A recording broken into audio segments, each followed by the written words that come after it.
Portanto, não tem aqui nenhum tipo de preconceito de Jesus, dizendo, Deus não gosta de gente inteligente. Deixa de ser bobo, não é? Dá para parecer uma inteligência que, como disse João Batista, tem a coragem de desatar as sandálias de Jesus.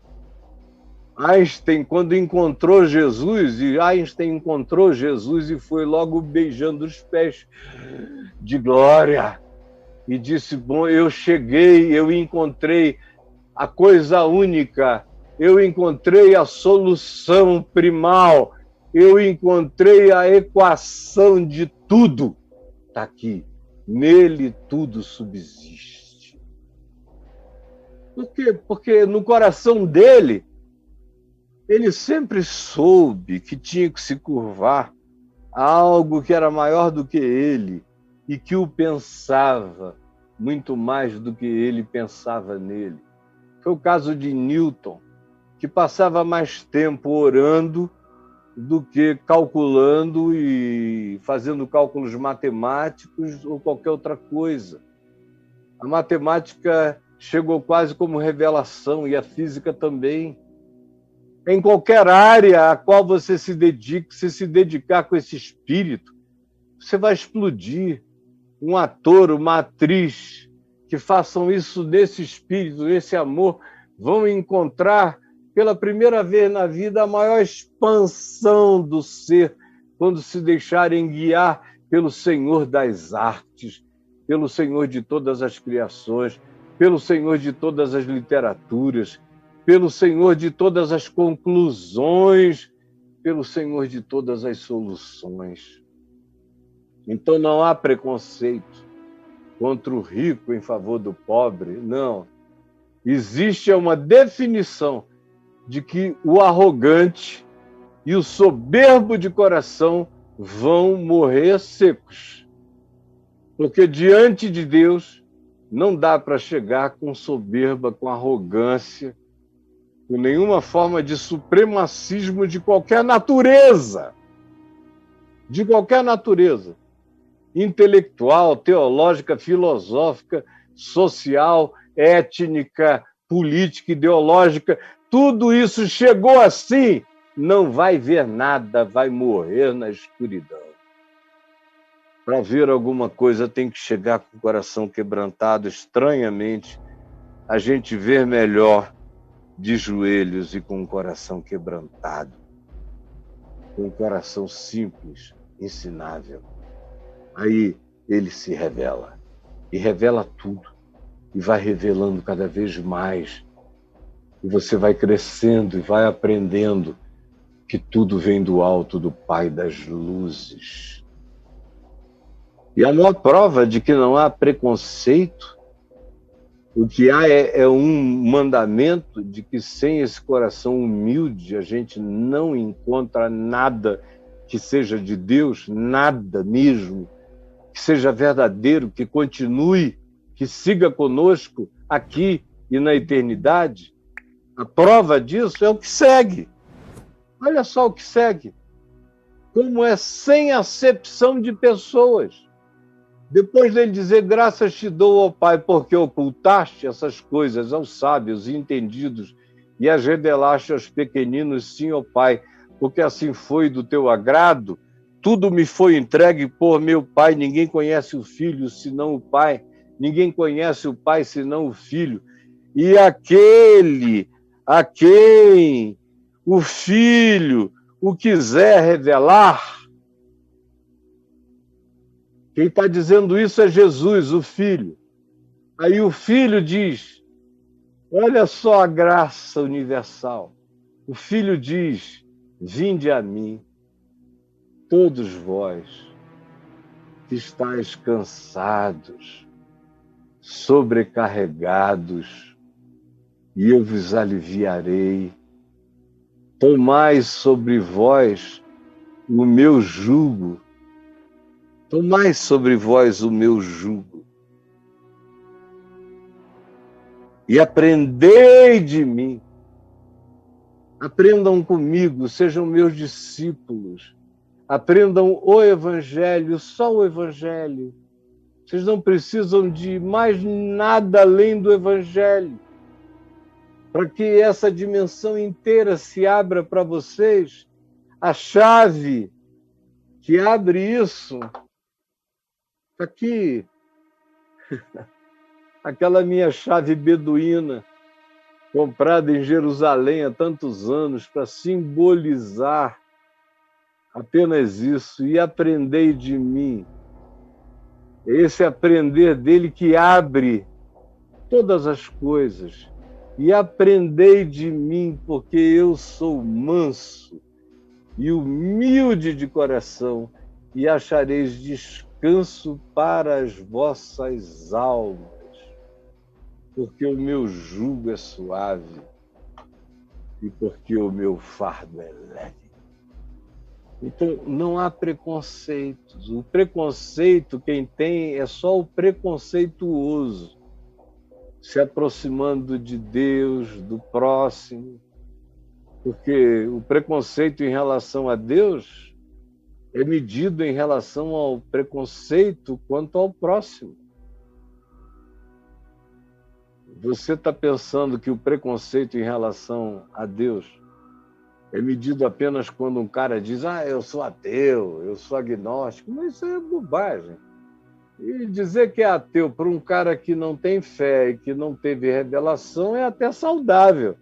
É melhor do que ele dizer que é crente, que é pastor, que é bispo, sem nunca ter conhecido de fato Jesus, o amor de Deus, o Evangelho. Isso aqui é pecaminoso, é blasfemo, é nojento, é arrogante. E ainda fundar uma igreja e tomar dinheiro de um monte de gente simples, porém quase em estado de retardamento ou de imbecilização, que vão tirando o cinto, a calça, a camisa, a carteira, o sapato e dando para o lobo, que diz que é crente. Para o ateu, o agnóstico, meu Deus, é só um cara que está sendo sincero.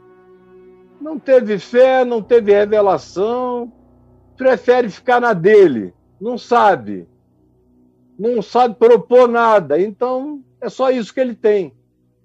Agora, a grande nojeira para Jesus, ele nunca disse: ai dos gregos, ai dos filósofos. Não, ele disse: ai de vós, escribas e fariseus hipócritas, ai de vós religiosos, ai de vós que dizeis qual é o caminho para Deus e mostrais a senda da hipocrisia para os homens. Ai de vós!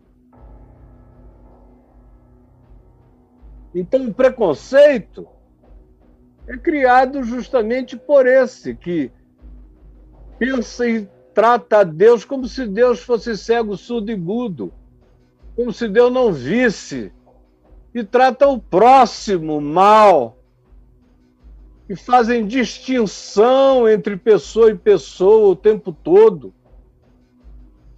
e geram e cavam fossos e abismos e propõem separações, que são aqueles que se acham maiores, melhores e superiores. Esses é que caíram na vala da miséria espiritual. Mas não tem preconceito divino contra ninguém, porque Deus não faz acepção de pessoas. São todos filhos dele, ele não se arrependeu de ser pai de nenhum deles.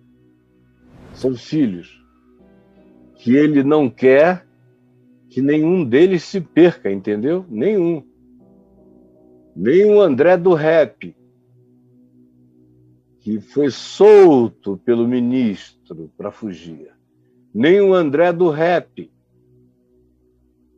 Ele quer que todos se convertam, que todos se arrependam, que todos cheguem ao pleno conhecimento da verdade, que todos se quebrantem, que todos, como Manassés, aquele rei de Israel perverso, Hitler do Velho Testamento, que todos cheguem àquele arrependimento que ninguém consegue nem entender. Como é que ainda existe graça para um demônio que se arrependa como Manassés? Deus não faz acepção de pessoas, de ninguém. Eu sei que Ele não faz. Eu vou morrer dizendo que Ele não faz, porque eu sei que Ele não faz acepção de pessoas. É por isso que aquele que disse, graças te dou, ó Pai, porque ocultaste daqueles que se ocultam, daqueles que se cegam, daqueles que se ensurdecem, daqueles que viram as costas, daqueles que se empedram de presunção. Mas, porém, em compensação, tu te revelas aos fracos, aos simples, aos oprimidos, aos desvalidos, que são, porém, sinceros de coração. Sim, ó Pai, porque assim foi do teu agrado. Vinde a mim, todos vós, simples, quebrantados, com coração humilde, desejoso de aprender, cansados, sobrecarregados.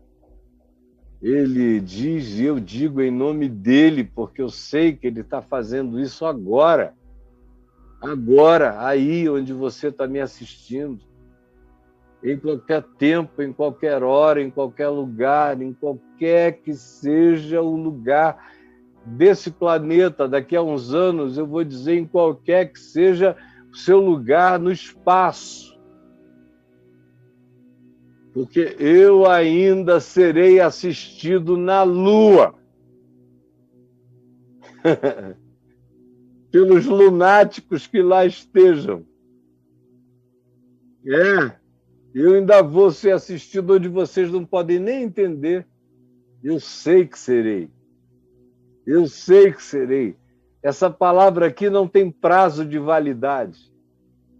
Daqui a 200 anos ela estará na validade, porque o coração humano estará ainda precisando exatamente disso que eu estou dando a você hoje.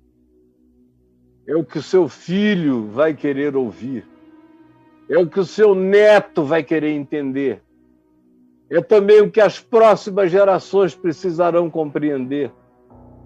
Não tem qualquer adaptação a fazer. Talvez, quem sabe, é o meu modo de falar, mas o conteúdo é eterno. Não envelhece. Não será superado jamais. Essa palavra é permanente, como disse Jesus, passará o céu, passará a terra, mas as minhas palavras não passarão.